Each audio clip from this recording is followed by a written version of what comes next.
Granpuff.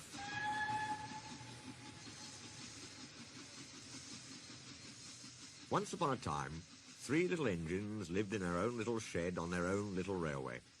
Duke was brown, Falcon blue, and Stuart green. Duke was the oldest. He had been the first engine on the line, and named after the Duke of Sodor. He was proud of this, and wanted everything just so. Whenever the others did anything they shouldn't, he would say, "That would never suit his grace." Other engines came and went, but Duke outlasted them all. Stuart and Falcon used to call him Granpuff. Duke was fond of them and tried to keep them in order. They were fond of him too, as he was so wise and kind, but they did get tired of hearing about his grace. Sometimes they would wink at each other and chant solemnly, "Engines come and engines go, Granpuff goes on forever."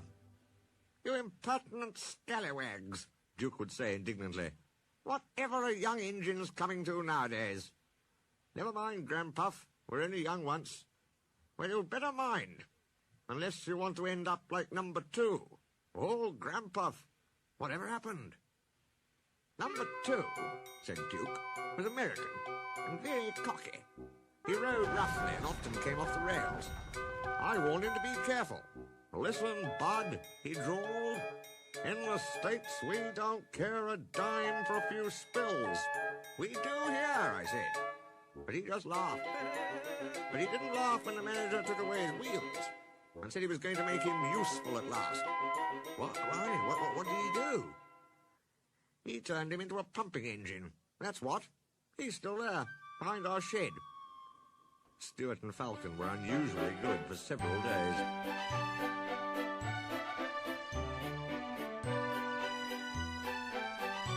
Stuart and Falcon became useful engines, and all 3 were happy together for many years.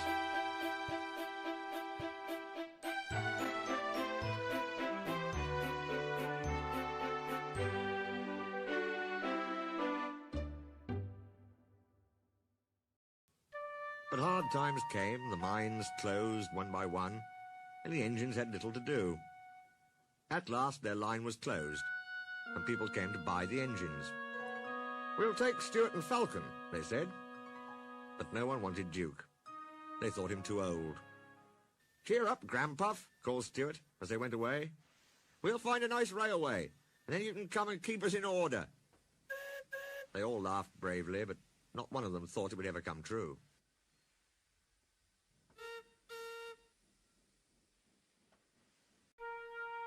Duke's driver and fireman oiled and greased him.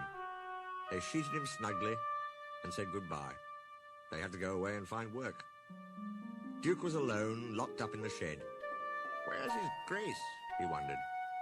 "It's not like him to forget me."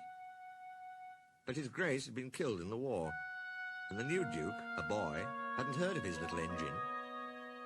"Oh, well," said Duke to himself, "I'll go to sleep. It'll help to pass the time." Years passed. Winter torrents washed soil from the hills over the shed. Trees and bushes grew around.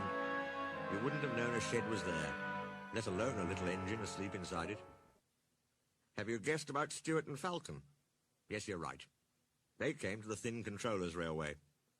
He gave them new coats and new names. Stuart became Peter Sam, and Falcon, Sir Handel. They prefer their new names. That was a long time ago, but they never forgot Granpuff, and often talked about him when alone. They were excited to hear that the Duke was coming to Skarloey's and Renias's 100th birthday, but most disappointed with the Duke who actually came, for he was only a man. But we must say no more, or we'll spoil the next story.